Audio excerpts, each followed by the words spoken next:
देख रहे हैं Jain Hindustan news TV channel, सत्य बात सबसे पहले।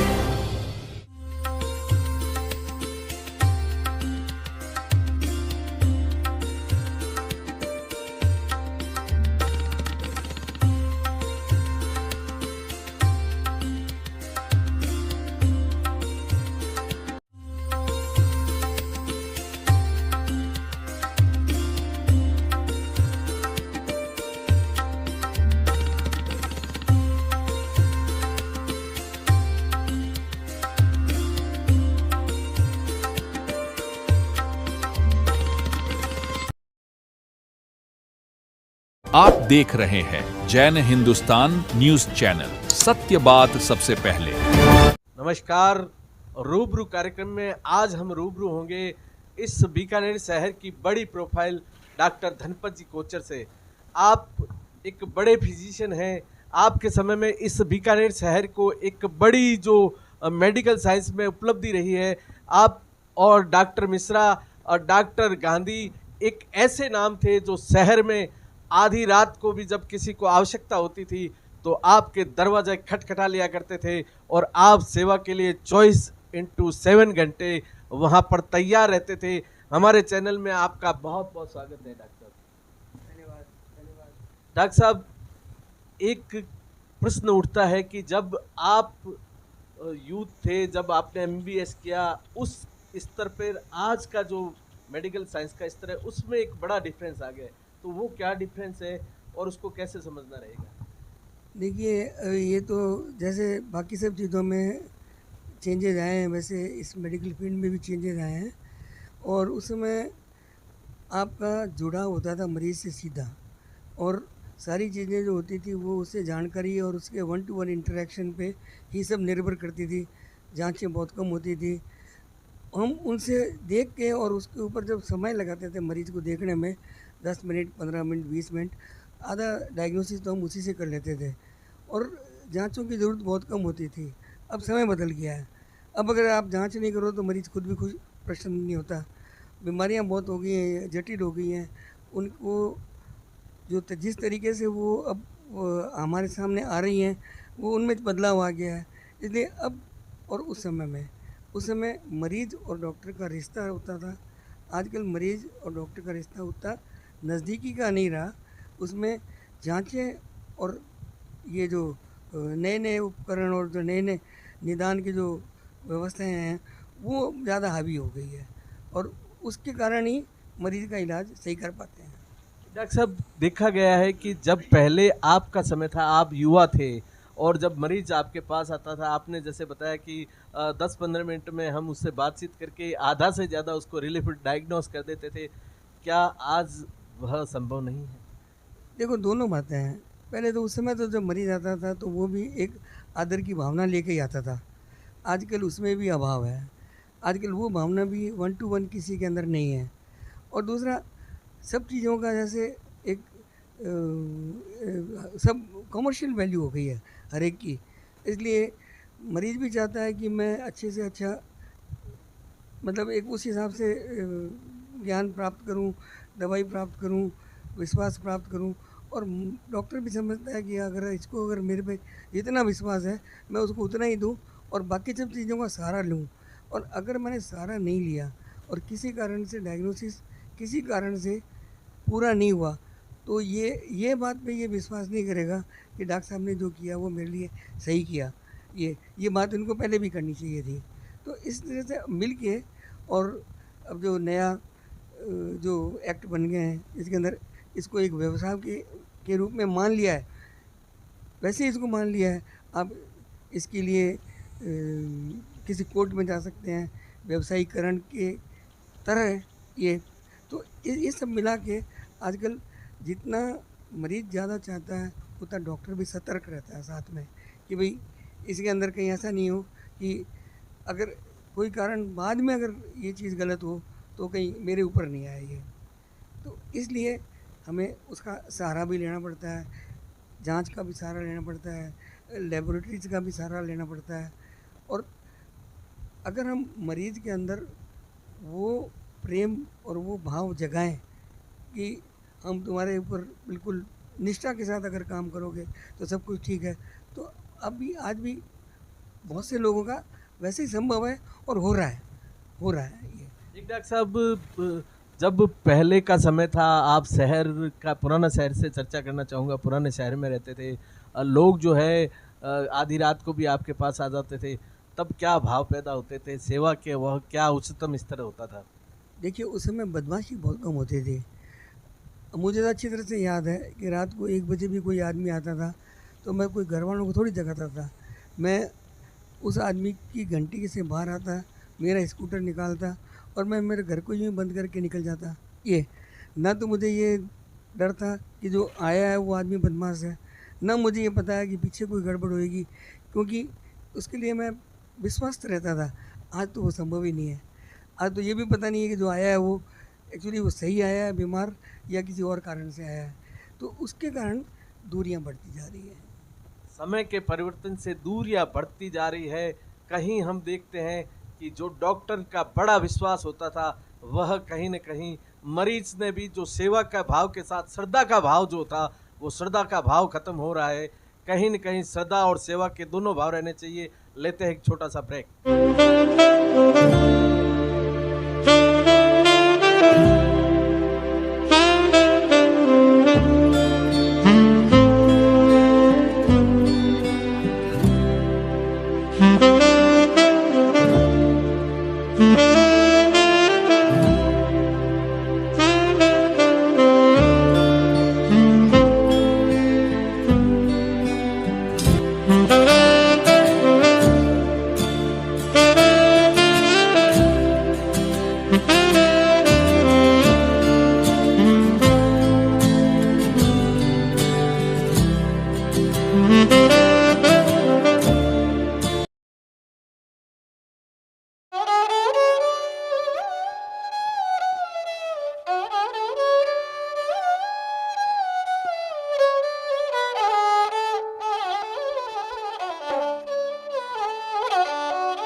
बातचीत लगातार जारी है डॉक्टर साहब से।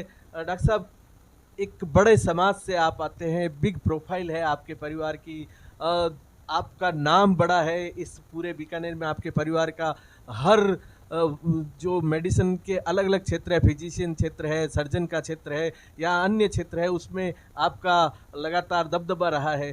क्या कहना चाहेंगे कि ऐसे बीकानेर में अन्य परिवार भी है जो बिग प्रोफाइल के रूप में बड़े समाज से आते हैं?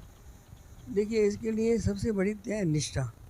और आप पूरा अपना जो भी आपका सामर्थ्य है, जो भी आपकी सोच है, जो भी आपको मन में उमंग है, उसको पूरा झोंक दो, उसको लाइटली नहीं लें। अगर आपको पढ़ाई करनी है तो करनी है। अब हम लोगों के तो मन में शुरू से यही है कि भाई अगर आपको करना है तो फिर 8वीं 9वीं से ही, जैसे आजकल सब लोग हो जाते हैं तैयार कि भी मुझे कॉम्पिटिटिव इम्तिहान देना है 10वीं और 12वीं के बाद में, तो उसकी तैयारी आपको सही ढंग से करना चाहिए। इतना कॉम्पिटिटिव आजकल क्षेत्र है कि हमारे टाइम में तो 60 और 70% भी नहीं आते थे, और अब तो 99% बड़ा भी सोचता है मेरा एडमिशन आगे होएगा या नहीं होएगा।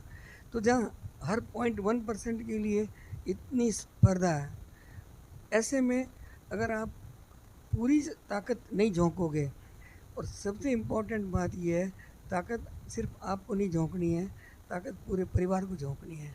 और वो इन सब चीज़ों को समझे कि हर मिनट हर दिन कितना महत्वपूर्ण है, एक 0.1% नंबर ज़्यादा लाने के लिए, जिसपे कि पूरा फ्यूचर निर्भर है।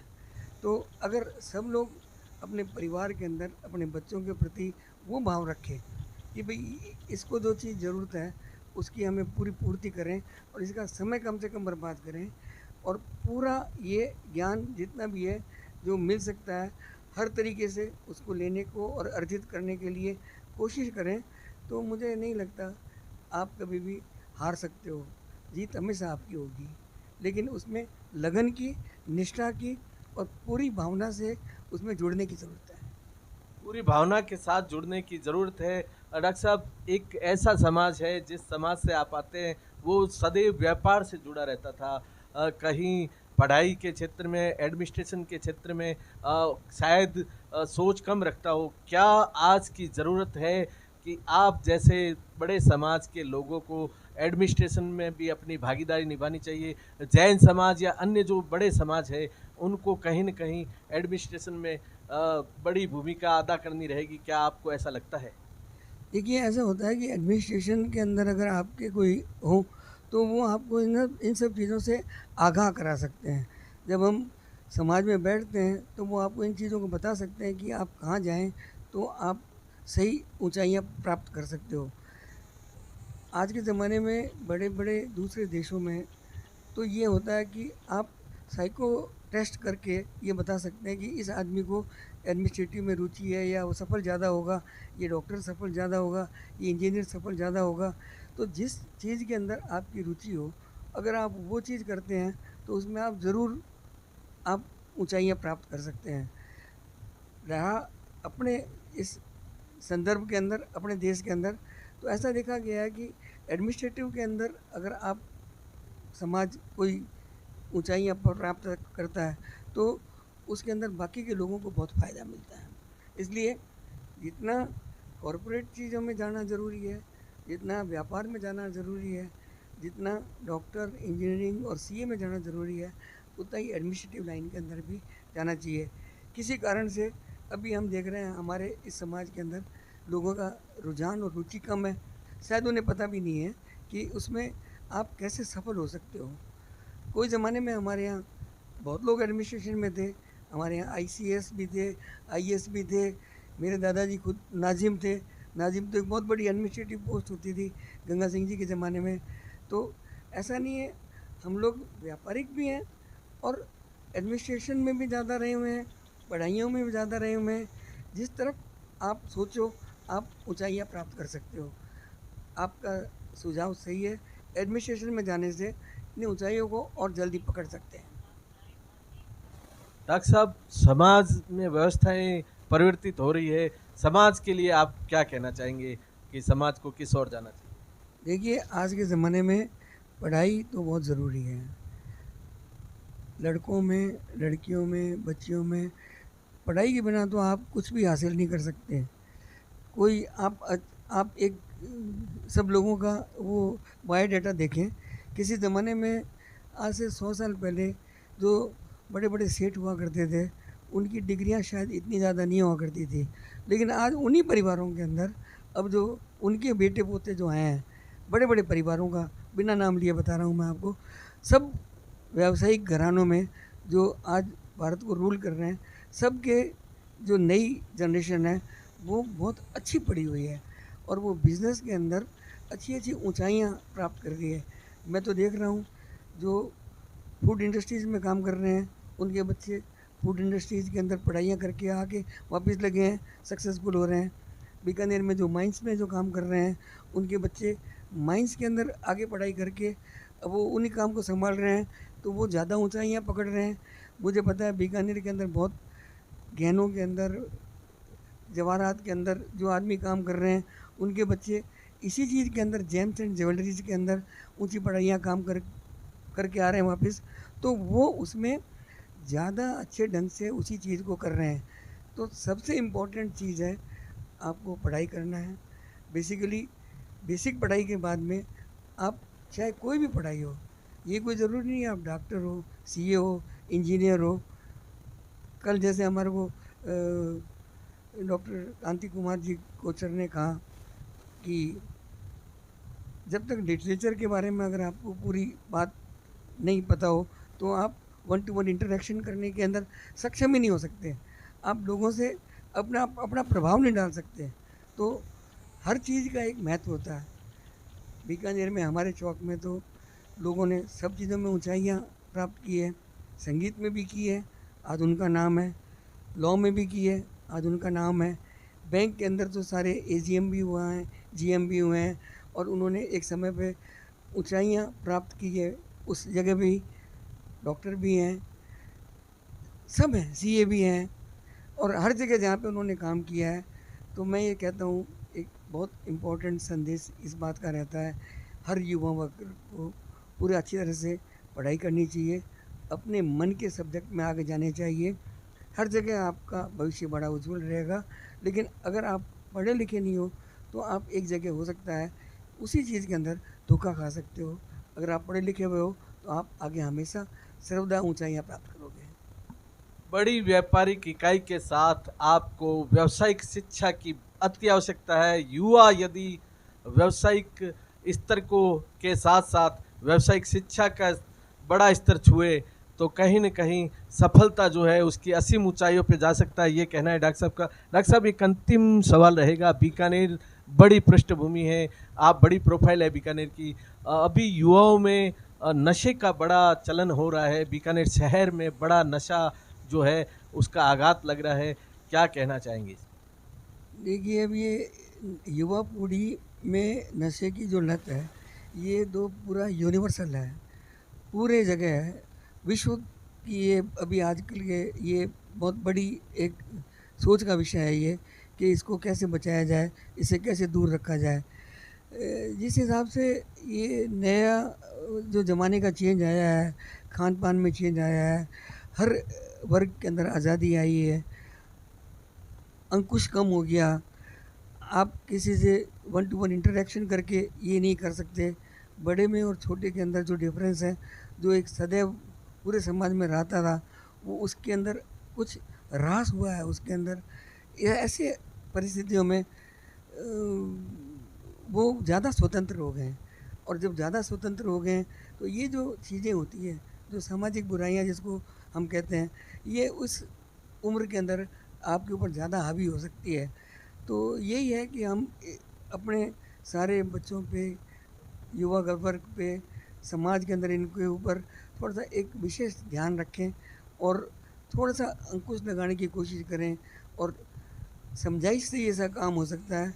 आप मुश्किलात बिल्कुल आप यूँ पूरा जोर लगा के नहीं करवा सकते इसको, लेकिन समझाइश करने से इसके ऊपर मैं समझता हूँ सफलता प्राप्त कर सकते हैं, और हमें करना भी चाहिए इसके अंदर। इससे युवा पीढ़ी के अंदर और ऊंचाइयां प्राप्त करने की और जो उनकी क्षमता है उसके हिसाब से काम करने की गति बढ़ेगी।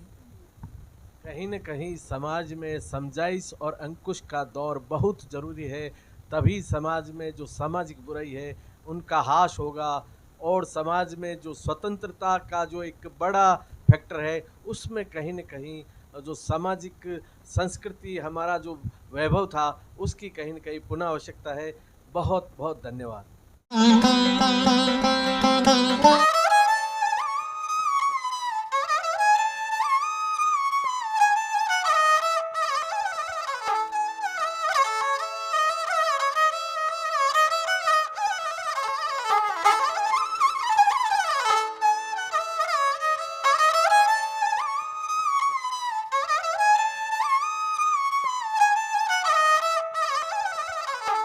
गोलछा स्टोर बीकानेर में स्वादिष्ट ब्रांडेड खाटा, सभी तरह के जायकेदार अचार, चूरी, सुपारी, माउथ फ्रेशनर और मुरब्बे में सालों से ग्राहकों के विश्वास का नाम, क्योंकि यहाँ मिलते हैं ग्राहकों को सभी प्रोडक्ट्स नंबर 1 क्वालिटी के साथ। और जी हाँ, ये सभी प्रोडक्ट्स आपको हमारे यहाँ मिलते हैं होलसेल के दामों पे।